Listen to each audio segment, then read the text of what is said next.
Hi, all you merry Vikings! Welcome to another episode of Merry Games with You. Today we're going to learn all about Moder, and I'll give you some tips on how to find her, how to best get the eggs, Moder's stats and abilities, what are the best armor and weapons you should use to fight Moder, how to build a strong and safe base, and how to fight Moder with either a strong and safe base or a minimal one. Who is Moder? Being the fourth boss in Valheim, Moder is no pushover. She's a massive frost dragon that flies and lands alternately between each attack. She is very difficult if you go into the fight without being prepared or knowing how she is going to attack and when, and how you should best handle her. If you are prepared, the fight becomes only mildly difficult and doable. She is the mother of all the drakes. We know this because at her forsaken altar, the rune stone says, "Sacrifice her spawn." So, this is tip number 1. Dragon eggs are needed to summon her. How to find Moder? The fourth biome is the mountain biome. So in order to find Moder, we have to start by looking for ruins there. Usually, there are ruined towers as well as abandoned huts in the mountain biome. Tip number 2. Find the Vegvisir stone in ruined towers in the mountain biome. The Vegvisir stone is usually found inside one of the ruined towers, but I would check out the abandoned huts as well. Once you find the Moder's Vegvisir stone at one of these spots, press E on it to locate Moder on your in-game map. If it is located on another island, you will have to sail your calf to get there. If not, you might be able to run all the way. When you get to Moder's forsaken altar, you will notice that there are 3 circular depressions and 1 raised squarish depression below the circular ones. The 3 circular ones will be used to place the eggs in when you are ready to summon Moder. I would place an egg in the depression as soon as I have it at the Moder altar, so I don't misplace it and lose time trying to find it again. The eggs are heavy, and you won't be able to carry all 3 at one go. Each egg has a weight of 200, and to make things worse, cannot be taken through the portal like metals. Having a Megingjord belt will be very helpful, but even then, you will still need to make a few trips to bring the eggs to the altar. The Megingjord belt increases your weight carrying ability by 150. So tip number 3, use the Megingjord belt and place the eggs at the altar as you find them. It is best that you get the eggs you need from the mountain biome where Moder is located. Fandom Wiki says the eggs will respawn in 8 in-game hours. This way, you don't have to carry the eggs to your cave, sail with them to Moder's island, and then carry them all the way to the altar 3 times. Tip number 4. Get your eggs from Moder's mountain itself. Moder's mountain is likely to be huge and would have several nests. So when you find one there, bring it straight to the altar and put it in. But be careful not to summon Moder before you're ready by using E on the raised square. Tip number 5. When you see drakes, it means a nest is nearby. They are usually guarding one on the ground close to where they are. So look for drakes to find the nest. Tip number 6. Kill Moder only when you are ready. It is tempting to kill Moder if we think we already can. Moder gives us 10 dragon tears, and we need 2 in order to make the artisan table, which opens up several useful recipes like the blast furnace and spinning wheel. We also get Moder's trophy, which makes a nice decoration on an item stand, and if hung on the altar at the sacrificial stones, allows us to use Moder's power of forcing a tailwind when sailing. However, I would suggest you only kill Moder when you are ready to move on to the plains. Once you kill Moder, the cold wind is blowing from the mountains event stops, and the horde is attacking event starts. This means your base will be attacked by foolings, fooling berserkers, and fooling shamans. Don't fool around, doll. Make sure your base is ready to handle this event. Sorry, I couldn't help it. Okay, let's look at Moder's stats. Moder has 7,500 HP and has 3 abilities: Barrage, Breath, and Melee. Barrage is done while airborne. She sprays a volley of ice projectiles that does 30 pierce, 200 frost, 200 chop, and 200 pickaxe damage. It can be blocked by a tower shield, but if you don't raise it in time or get caught at an odd angle, it will reduce movement speed for a few seconds. The projectiles that don't hit you remain on the ground for 30 seconds, and their only hindrance is that they may trap you in a tight spot. Tip number 7. Carry an iron tower shield to block her attacks if needed. Breath is used when Moda is on the ground. This is a blizzard-like blast of cold wind that deals 200 frost, 200 chop and 200 pickaxe. Her breath can also reduce movement speed but is blockable. Melee is what it sounds like. She will perform either a swipe attack with her claws or she bites you. This deals 110 slash, 1000 chop and 1000 pickaxe damage. Be wary of her melee attack as it can penetrate rock or dirt. The Iron Tower Shield can handle all 3 attacks if you are quick at using it. Moda is immune to Frost, Spirit and Stagger. But despite this and her large HP and possibly devastating attacks, she does have weaknesses. I will state the obvious first. She is weak against fire. So tip number 8. Use some form of fire, whether that be arrows or hearths lining the ground. Besides that, I've observed that she does not like tight spaces and uneven ground. So, she won't land in some spots and won't move much if she doesn't like the ground. You may want to dig a trench or use dirt pillars. So tip number 9, use obstacles like trenches, depressions or pillars. This means you might be able to control where you want her to land when she wants to come in close to do melee with you. Tip number 10, use the intervals between close-up attacks to replenish HP or repair your gear. She is also quite predictable. She will have close-up attacks interspersed between distant ones. If you are careful, this means you can take a breather during these distant attacks. Plus, if there are distractions like workbenches or beds nearby, she may go attack these structures as well. Tip 11. Use tall dirt pillars as cover. Her barrage attack has a limited angle too. She's not likely to do a 90-degree angled attack directly from above. I would say that she needs to have a maximum of about an 80-degree angle of unblocked airspace to be able to hit you with her barrage. This means you can take advantage of tall pillars of dirt of about 8 meters to hide behind. Tip number 12. The wolf armor set is best. Let's look at the best armor at this point that you can use. This would be the wolf armor set. At level 1, the set has in total 61 armor, gives you frost resistance and a minus 10% movement speed reduction. Not using the cape makes it only minus 5%. The cape only has 1 armor, so it is up to you which you prefer. But you need either the cape or the chest armor to provide frost resistance. At level 4, the set has 82 armor. Very good protection indeed. Tip number 13. The fully upgraded root set with the wolf cape is an option if you want to do a totally ranged attack. The full root set gives a plus 15 bow skill and the cape would give you the frost resistance you need. A fully upgraded root set would have a total armor of 42. This is significantly lower than the wolf armor set, which I will restate is the best. You would be more vulnerable to slash damage too, but have protection against pierce. If you plan on doing range attacks only, it might be enough if you are very careful. The benefit of this set is that it will give more punch to your arrows. The root set has a minus 4% movement speed, but with the cape you do move slightly slower as well. However, I would consider using it if I am just going to do a ranged attack. I would still have the Iron Tower shield in my inventory while wearing the root set. If I was not able to dodge behind a dirt pillar in time, I would switch to the shield to block Moda's attack. Tip number 14. Use a bow when Moda is in the air, even if you are doing melee. So what are the best weapons to use? You would need both ranged and melee weapons even if you wanted to do melee. This is because it is characteristic of Moda's attack to be in the air part of the time, and if you don't use range, you are wasting time. Melee will take considerably longer without using the bow part of the time.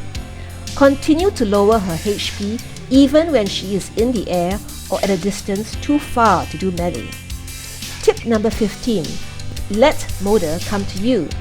Do not chase after her to climb a slope to do melee. You will have low stamina and won't be able to fight by the time you reach her. Let her come to you. Tip number 16. Use the Draugr Fang Bow. So for the bow, I would make a Draugr Fang. and upgrade it to as high as I can get it. It gives off a faint green light, has 47 pierce and 5 poison at level 1. It has a minus 5% reduction in movement speed as well. At level 4, it has 56 pierce and 20 poison. It is the best bow to use at this point. I like it because it allows poison arrows to stack damage on Moda. Any other bow would not let you stack poison damage, meaning any poison arrows that hit Moda while the first one is still in countdown for poison damage will have little or no effect. Tip 17. Use poison arrows supplemented by fire arrows. Obviously, I like to use poison arrows. Some players say it is too expensive, but I say it is worth it. It is the arrow that will cause the most damage to Moda. It requires 8 wood, 4 obsidian, 2 feathers and 2 ooze. So, while in the swamp, you should be collecting as much ooze as you can get, and at the mountain, getting plenty of obsidian. The poison arrow will add on 26 pierce and 52 poison to the attack. You can supplement the poison arrows with fire arrows. Fire arrows are also a good arrow to use as they are cheap to make, even though obsidian does more damage. I would save the obsidian to make the poison arrows. Tip number 18. Put your arrows on your hotbar. I would put both the fire arrows and poison arrows on my hotbar together with the bow, and switch when I see fit. The poison arrows are the better choice, but switching in the fire arrows does not hurt much. It gives the fight a spectacle to see her burn from far away, and it saves on making some poison arrows. If I am fighting Moda alone, I would make at least 200 poison arrows and 300 fire arrows. That should be more than enough. Tip number 19. Carry a melee weapon even if you are doing ranged. Even if you are going to do a ranged attack, it would be prudent to have a melee weapon on you, as there may be wolves, skeletons, or even the Fenring if you are foolish enough to fight at night. The melee weapon you should use for Moda is the silver sword. At level 1, it does 70 slash damage.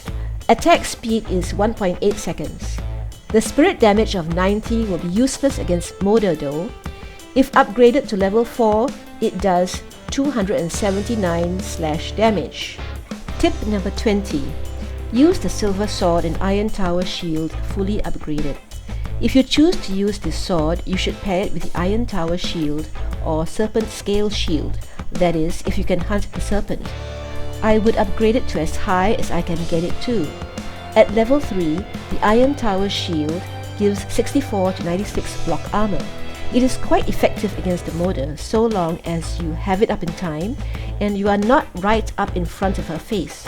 However, it has a minus 20% movement speed reduction, making you slow to move. The Serpent Scale Shield has a minus 15% movement speed reduction and 72 to 108 block armor, while being resistant to pierce. Do not use the Frostner. Its frost and spirit damage do nothing to Moda, and the blunt damage is mediocre in comparison to the other weapons. To build or not to build a defensive base of some sort at Moda is actually a very important decision. Tip 21. You will need a safe spot for a portal at the very least. You will definitely need at least a place to put your portal, preferably more than one portal, some benches for quick repair, and some chests to hold spare health mead, stamina mead, or frost resistance mead. These could be under a rock that you have dug out, in a hole in the ground, a roofed-in area with dirt raised around it, or perhaps in a stone tower near to the Moda altar. It really depends on how much effort and time you want to invest in building the base. Tip 22. Consider building a strong, safe, but small Moda base.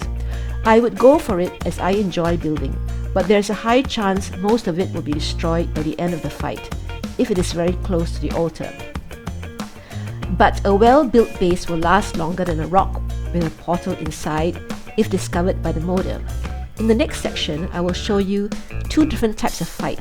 First, I will show you a very well-built, medium-sized base and the subsequent fights.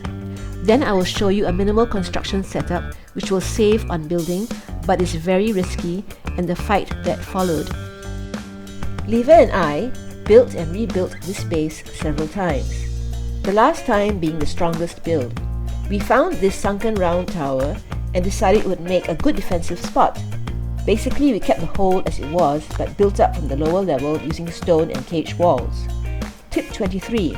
The portal, benches and chests must be in the most impregnable part of the base. We kept the lowest floor for the portal and one floor up from that for the benches. We made sure there was plenty of suitable furniture to raise the comfort level to give us a good rested effect. The arrangements changed a bit later on, but what matters is these two bottom floors must be protected from motor. At worst, the very bottom level one must not be destroyed. You could place your beds here or at your main base and return via the portal. It is always better to have a spare portal to your base, either in here or in a nearby location. I think this base could have been smaller if we had followed a different plan. You should think carefully before you start and try out what you think is the most efficient layout for the location. Tip number 24. There must be a spare portal located further away but not too far in case the main one is destroyed so that you are able to return.